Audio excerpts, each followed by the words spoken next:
దేశంలోనే అత్యంత ప్రతిష్టాత్మక university Osmania university. Osmania university 107వ సంవత్సరం ఫౌండేషన్ డే సెలబ్రేషన్స్ ఘనంగా జరుగుతున్నాయి. ఈ సెలబ్రేషన్స్లో సందర్భంగా సోషియాలజీ డిపార్ట్మెంట్ ఆధ్వర్యంలో ఒక ప్రత్యేకమైనటువంటి మ్యూజియాన్ని ఏర్పాటు చేశారు. అసలు మ్యూజియంలో ఎటువంటి వస్తువులు ఉన్నాయి, ఏ కాలం నాటి వస్తువులు మ్యూజియంలో అందుబాటులో ఉంచారు, ఆర్ట్స్ కాలేజ్ ప్రాంగణంలో ఉన్నటువంటి సోషియాలజీ మ్యూజియంలో ఎటువంటి వస్తువులు ఉన్నాయో తెలుసుకుందాం పదండి.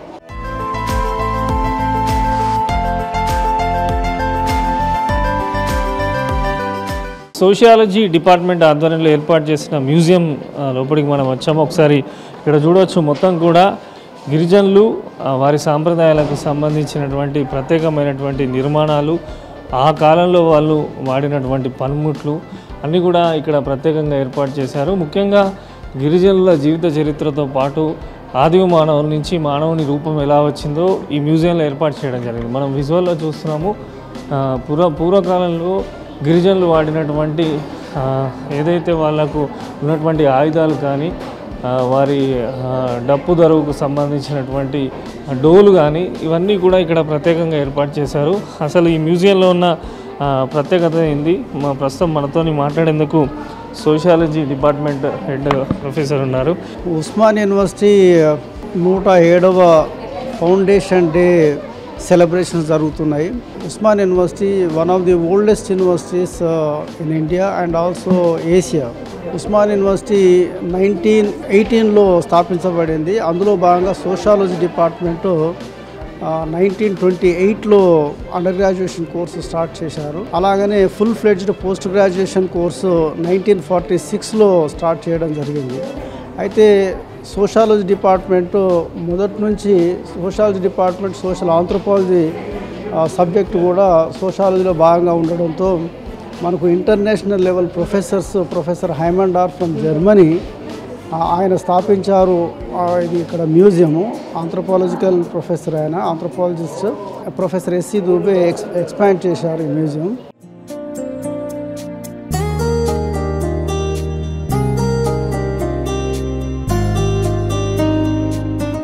ముఖ్యంగా ట్రైబల్ స్టడీస్ మనకు ఇప్పుడు సోషాలజీ డిపార్ట్మెంట్లో ఒక ప్రధానమైన స్పెషలైజేషను.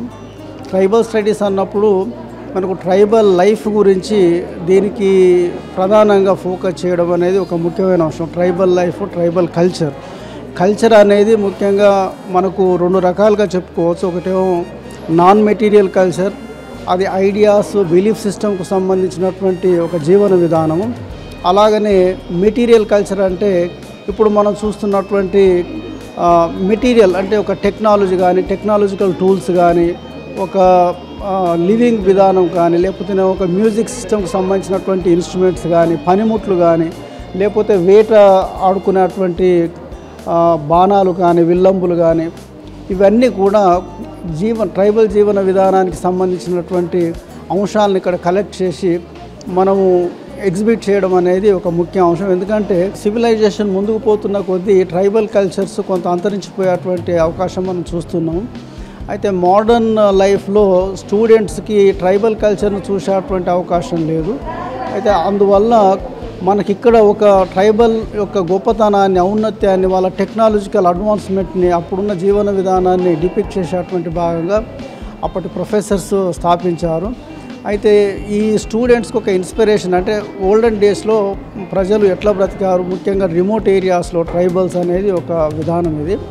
దీనికి 1970sలో బాగా మనకు sociology department as a full fledged కోర్స్గా బాగా డెవలప్మెంట్ జరిగింది. ఇందులో భాగంగా ప్రొఫెసర్ లక్ష్మణ్, అనేక మంది ఎమినెంట్ ప్రొఫెసర్స్ ఈ డిపార్ట్మెంట్లో పనిచేసి మ్యూజియంను డెవలప్ చేయడం జరిగింది. ఈ మ్యూజియం ఈజ్ అన్ ఇన్స్పిరేషన్.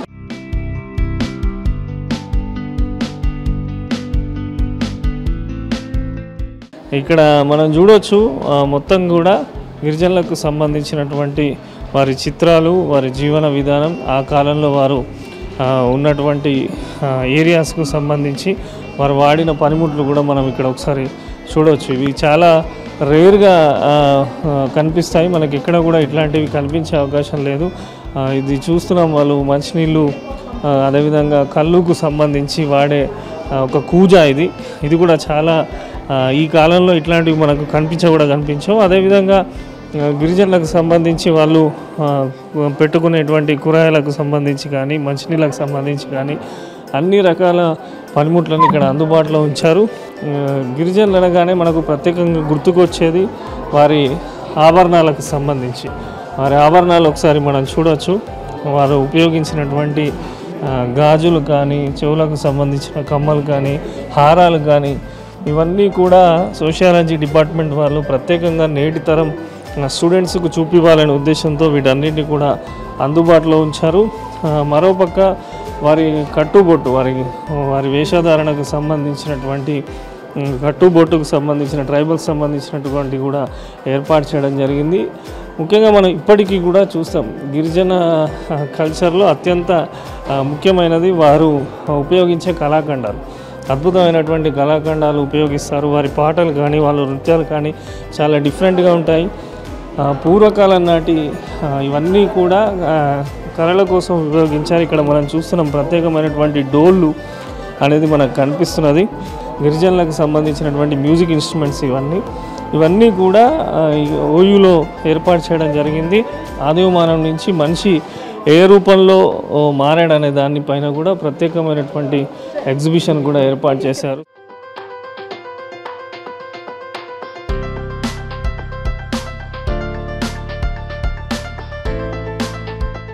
ఇది మనకి చెప్తుంది ఏంటంటే హౌ మ్యాన్ ఇవాల్వ్ పాతకాలం నుంచి పాత జమానా ఫర్ 400 years బ్యాక్ నుంచి ఇప్పటి వరకు how man has evolve. That evolution of man has been showed in various figures. అప్పటి కాలంలో ఎలా ఉండేవాళ్ళు, ఇప్పుడు ఎట్లా ఉన్నారు. యాక్చువల్లీ మన మ్యూజియం ఏం చేస్తుందంటే it reflects upon the rural and tribal life that existed in India. పాత ట్రెడిషనల్ సొసైటీలో ఎలా ఉంది సమాజము, ఈ మోడర్న్ సొసైటీలో సమాజం ఎలా మారుతుంది, దాని గురించి మా మ్యూజియం రిఫ్లెక్ట్ చేస్తుంది. అదే కాకుండా మా మ్యూజియం ద్వారా మా జనరేషన్స్ ఎలా కంటిన్యూ అవుతున్నాయి మనం అక్కడ చూడవచ్చు. ఎలా మనకి పాతకాలంలో విమెన్ ఎలా ఉండేవాళ్ళు, ఇప్పుడున్న modern for example Lambadi women ఉండండి, పాతకాలంలో వాళ్ళు అలా తయారయ్యేవాళ్ళు, వాళ్ళ డ్రెస్సింగ్ ప్యాటర్న్ ఉండేది. ఇప్పుడు అలాగా లేరు వాళ్ళు, because they are getting educated. The dressing pattern has change. But some people India అన్నప్పటికీ they are trying to preserve the culture of Indian society. So that's a continuity of generation can be found through our museum.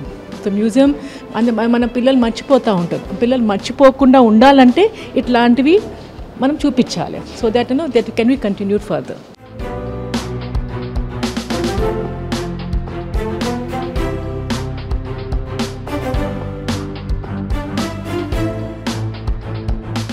ఒకసారి మనం చూడొచ్చు గిరిజనులకు సంబంధించినటువంటి పనిముట్లు కానీ ఆయుధాలు కూడా చాలా ప్రత్యేకంగా ఉంటాయి. వారు ఏమైనా పోరాటాలు చేయాల్సి వచ్చినా, అడవిలో జంతువులను వేటాడాల్సి వచ్చినా ఇట్లాంటి ఆయుధాలను కూడా ఉపయోగించేవారు. ఇప్పుడు చాలా వరకు కూడా ఇవి ఎక్కడ మనకు కనిపించవు. కొడవలి కానీ, కత్తి కానీ, సుత్తె కానీ ఇట్లాంటి డిఫరెంట్ పనిముట్లు కూడా ఆయుధాలు కూడా వాళ్ళు ఉపయోగించేవారు. వేటకు వెళ్తున్నప్పుడు ప్రత్యేకమైనటువంటి రాళ్ళు, అంటే ఆ కాలంలో ఇట్లాంటి రాళ్లతోని కొంత మంట పుట్టించడము ఇట్లాంటివన్నీ కూడా గిరిజన జీవన విధానంలో ఉంటుండే. వాటన్నిటిని కూడా మ్యూజియంలో ఇక్కడ ఏర్పాటు చేశారు. కొంతమంది స్టూడెంట్స్ ఉన్నారు, వారితో మాట్లాడదాం.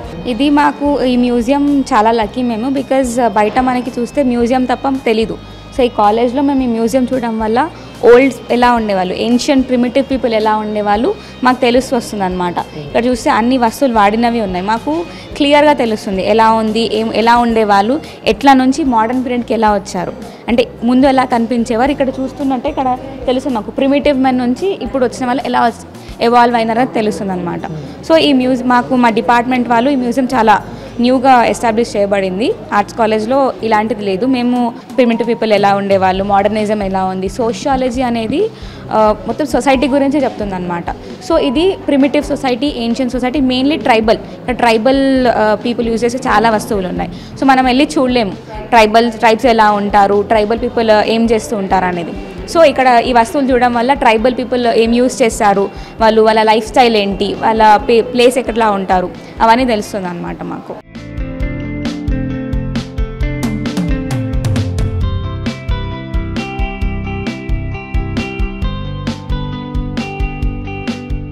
ఈ మ్యూజియం దాదాపు ఎవ్రీడే ఓపెన్ చేసి ఉంటుంది, anyone can come and see it. అయితే ఇది తక్ష అనే ప్రోగ్రామ్ ఉంది కాబట్టి ఇది ఓపెన్ డేగా యూనివర్సిటీ డిక్లేర్ చేసింది. ఇవాళ జనరల్ సాధారణ ప్రజలు విద్యార్థులు ఎవరైనా వచ్చి విజిట్ చేయొచ్చు. వాస్తవానికి ఈ మ్యూజియం 1940s అప్పటి నిజాము ఇన్విటేషన్ మీద ఇక్కడికి వచ్చిన ఆస్ట్రియన్ ఆంథ్రోపాలజిస్ట్ డక్కన్ ప్రాంతంలో ఉన్న అన్ని గిరిజన తెగలను స్టడీ చేయడమే కాదు, అప్పట్లో కరెంటును మనం ఇమాజిన్ చేయలేము. ఆ టైంలోనే ప్రతి ట్రైబ్ని ఆయన వీడియోయిజ్ చేసి ఆ వీడియోస్ని BBC టెలివిజన్ నుంచి టెలికాస్ట్ చేయించారు. ఇప్పటికి కూడా మనకు అవి BBC ఆర్కైవ్లో ఉన్నాయి. చాలా వాల్యుబుల్ డాక్యుమెంట్స్ కొన్ని, ఇవాళ వాటి వర్త్ కొన్ని వందల కోట్ల రూపాయల్లో ఉంటుంది. ఆయననే ఈ కలెక్షన్ అంతా చేశారు. దాని తర్వాత ఎస్సీ దూబే గారు ఇక్కడ విజిటింగ్ ప్రొఫెసర్గా ఉండి షామీర్పేట విలేజ్ను స్టడీ చేస్తున్నప్పుడు ఆయన కూడా కొంత కలెక్షన్స్ను యాడ్ చేశారు. ఆ యూనివర్సిటీ కానీ లేకపోతే మిగతా వాళ్ళు కానీ ఫండ్ అలొకేషన్ అనేది మెయింటెనెన్స్ కోసం లేకపోవడం వల్ల కొంత ఇబ్బంది ఉన్న మాట వాస్తవమే. కానీ సమ్హౌ డిపార్ట్మెంటు ఈ వస్తువులు అట్లే భద్రపరుస్తున్నాం, భావితరాలకు ఒక మోడల్గా ఉంచుతాం.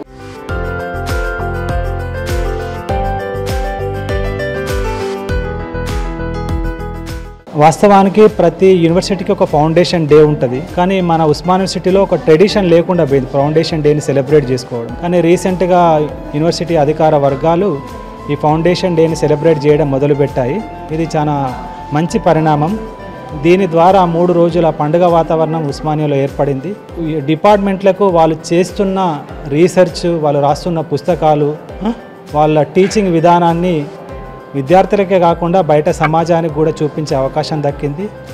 ఆ విధంగా ప్రతి డిపార్ట్మెంటు తమ శక్తియుక్తులను బయట ప్రపంచానికి వ్యక్తం చేయడం ద్వారా ప్రజల్లో ఒక యూనివర్సిటీ మా పట్ల కన్సర్న్తో ఉంది అనే ఒక మెసేజ్ వెళ్తుంది. నిజంగా Osmania foundation celebrations Taksha programme చాలా అభినందించదగ్గ విషయం.